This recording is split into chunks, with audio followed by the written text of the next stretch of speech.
Fingerprint fans, this is Pia Larson coming to you this windy Seattle morning. So glad you can join me. I'm still so nervous when I do these. I don't know why. I've been doing them for a few weeks now. So this is what I call Pia's Pet Peeves. And my intention is to just share with you things that I see businesses and businesses doing incorrectly for marketing their business or handling their business, and just kind of start a conversation about what you've seen and maybe help each other out with alternatives and how to do better in marketing your small business. So just going to wait a couple seconds here to see who's going to jump online, because today I guess I talk about customer service a lot. But, oh no, I think I see a lag going on. So hopefully you guys let me know in the comments below if you see my video lagging. So that's not good. Anyway, if you're just joining us, this is Fingerprint Marketing, Pia's Pet Peeves. And we're going to talk about, hey Kelly, hi, how are you? Hi Amy. We're going to talk about two things that happened to me, or actually one story that happened to me last week. And I want to share with you some tips on handling unhappy clients, because we're all small business. We all know that we make mistakes. So it's going to be inevitable that we screw up once in a while. It's not what you do, it's how you handle it. Am I right? So what I'd love to do is kind of start this conversation rather than me just talking at you. So if you guys, thanks Kelly for letting me know we're not lagging. That's awesome. Kelly, by the way, is a great video person. So she's always there to get my back. Anyway, so if you could share in the comments, if you can relate to these customer service stories and how you handle irate clients, because as I said, we're all going to come across these issues as a small business. So the first thing I want to share with you is something that I learned from Nikki Roush. I don't know if you know her, but she's called the Sales Maven, and I love her. She did an article, a blog post a couple weeks ago about an experience she had when her bank screwed up. And she went into the bank and she was very upset, and physically she was not yelling, but you could tell she was pissed. And she walked into the bank, and the bank manager came over to her. Hey, Kirsten, nice to see you. We're talking about Nikki Roush Sales Haven. She walked into her bank really upset because something. You guys can relate to this. I'm sharing some customer service horrors.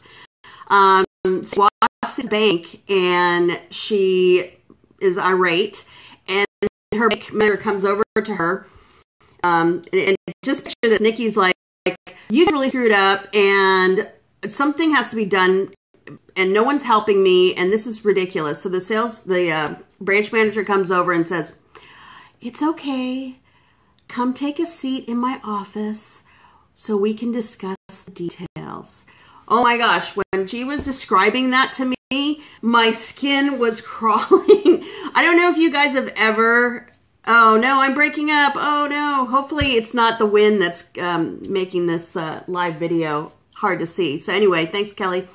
Anyway, so I don't know if you've been irate and had a customer service person try to calm you down with their voice, but it's very aggravating. So when you have a client who's not happy, please don't do that.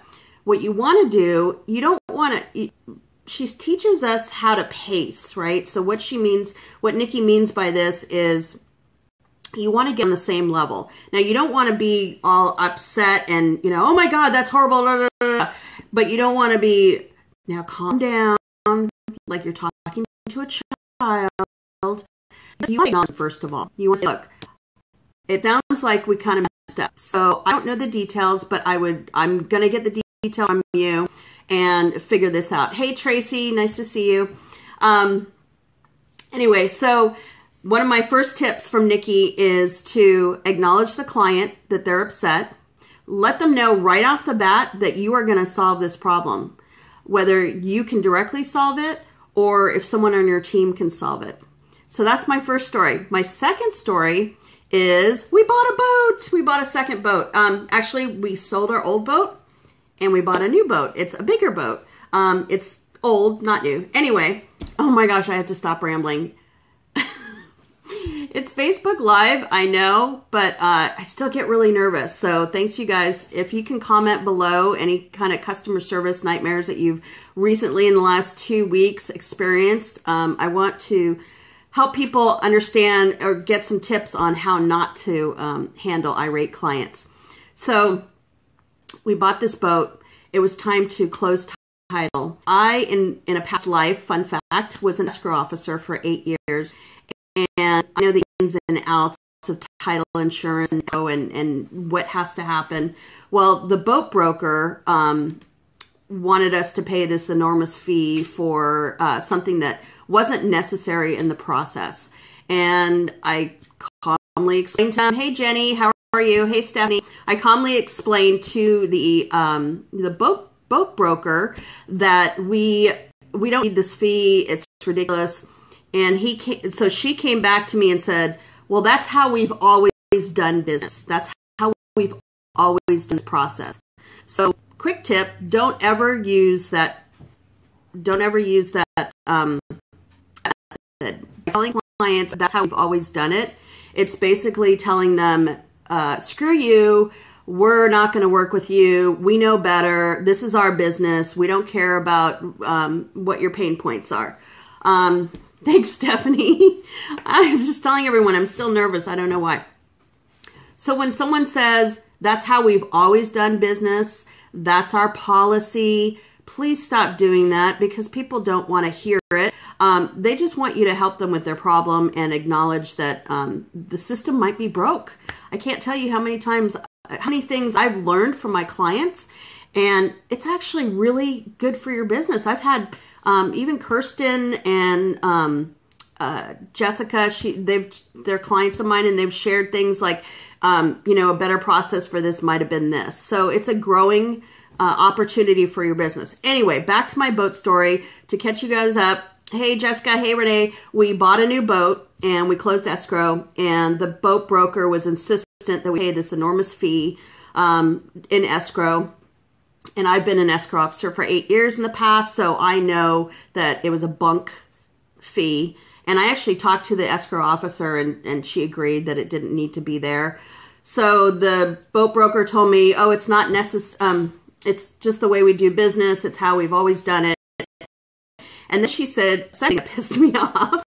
And she said, well, we've always done it that way. I'm going to have to talk to my boss. So if you put it that way, I'm going to have to talk to my boss. First of all, you're going to upset me even more. And second of all, you're making me feel like I am putting you out. We don't want to make our clients feel like we're a burden. So another way of putting this might have been, you know what? This is typically how we do process. But I hear what you're saying. Let me go back to my team. You don't need to say my boss. You can say my team and discuss this. And I will get back to you by the end of the day, whatever. Okay. Hey, Anita. Hey, Cara. Thanks for joining me. We're talking about Pia's Pet Peeves, how to handle irate clients and what not to do. So the boat broker went back to her boss, and he called me. And so he got upset with me and started raising his voice and yelling at me and saying, this is how we've always done it.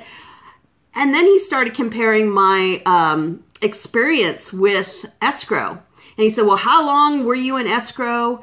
And what do you know about buying boats? And I've been in this industry for 23 years. So you can tell by what he's saying is he's getting defensive. When you're talking to an irate client, meaning me, you don't want to get defensive. You might be the bomb in what you do. You might be the guru and the expert. And Jenny has a great method. Instead of saying, I'm better than you, just say, I hear what you're saying. You don't have to agree with what I'm saying. I might be totally full of crap, right? But you can just say, I hear what you're saying. And that kind of creates a pause in the conversation. So I couldn't even get a word in edgewise. This guy was just like, I've been in the boat business for 23 years, and, you don't know anything about this, and this is our process, and I'm going to call the escrow officer, da-da-da.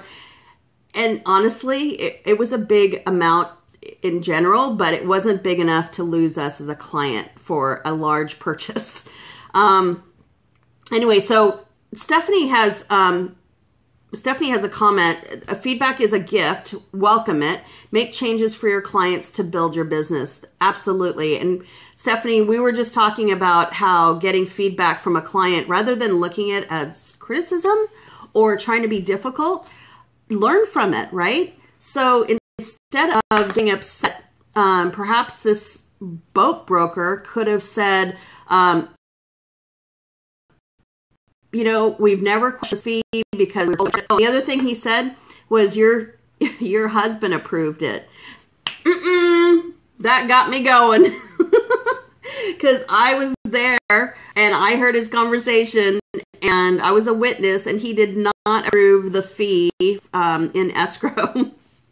Anyway, my poor husband was dying because he's like, don't rock the boat, don't rock the boat. We're almost... I just realized I said don't rock the boat in purchasing our boat. Okay, that was unintentional. Anyway, so he got upset with me because I was digging my heels into this conversation. And I honestly, I just wanted him to acknowledge that I might have had a point. Maybe I was right. Maybe it was a new way of doing things. I don't know. I haven't been in escrow in 10 years. But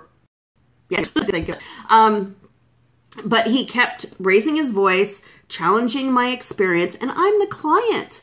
Anyway, when you're dealing with irate clients, look at it as an opportunity for feedback. Don't tell them to calm down because they're not children. And when you do this, you're going to elevate their frustration. Okay? As Kirsten has a comment, as Christina Marie Kimball would say, almost glad that happened. Look for the benefit to all. That's a great speaking point. I'm almost glad that happened. And you know what else it does? It makes us human. It makes us be authentic. And I don't want to say authentic because I overuse that word. I'm going to hold myself to that. It just makes you real, right? It says, you know what? You might have a point. Let me do some more research or let me think on this. You know what? Another good thing to say to people is tell me more. Simple, tell me more. And be amazed at how much feedback you'll get. All of a sudden, your client is not on the other side of the table. Your client is sitting next to you and trying to figure out where we went wrong or how we can make improvement or how we can solve the problem, right? While we don't want to condescend clients, Jenny says, we can lower our voices and slow down to de-escalate the tension. Great point. And again, that's something I learned from Nikki Roush. She's my sales maven. And she said it's called pacing. So when people are talking really, really, really, really fast, you want to kind of up your cadence and you want to match them. But then you want to start controlling it by taking it down in notches when you're talking with them. So you're on their scale. You definitely don't want to be shouting, but you don't want to be condescending. Hi, Sarah. Hi. Thanks for joining us. I'm just going to read through some of these comments. If you guys have some customer service nightmares that you've just experienced in the last week or two, please share them in the comments. I'm just looking for ways to help you guys do a better job in handling irate clients. Because the minute you pick up the phone and someone's yelling at you, you get like tense and upset, and I totally get it. I have a secret to tell you guys. Don't tell anyone else. I actually have hung up on a couple of clients. This is way back in my fingerprint marketing days. Because when people yell at me, it brings stuff. And no one should be yelled at, but as a business owner, you have to learn how to deal with that. So you know how I've kind of dealt with that is I have someone on my team who's kind of the middle person, and they are able to smooth things out and have a good perspective on the issue. And so I don't deal with clients like that anymore, but perhaps if you have difficult clients that you work with and you have to work with them on a regular basis, you might want to get someone on your team who is calm and who can reflect on what's going on and present your business. If you are more high-strung like I am and emotional, you might not be the best person to handle irate clients, right? So that's just a little insight into our world this week. We are here every Wednesday at 10 a.m. and I talk about a pet peeve of mine in business and marketing. If you guys have an idea for next week's Facebook Live, just put in the comments below and I'd love to chat about it. And thanks for joining me. You guys have a rockin' week. Bye.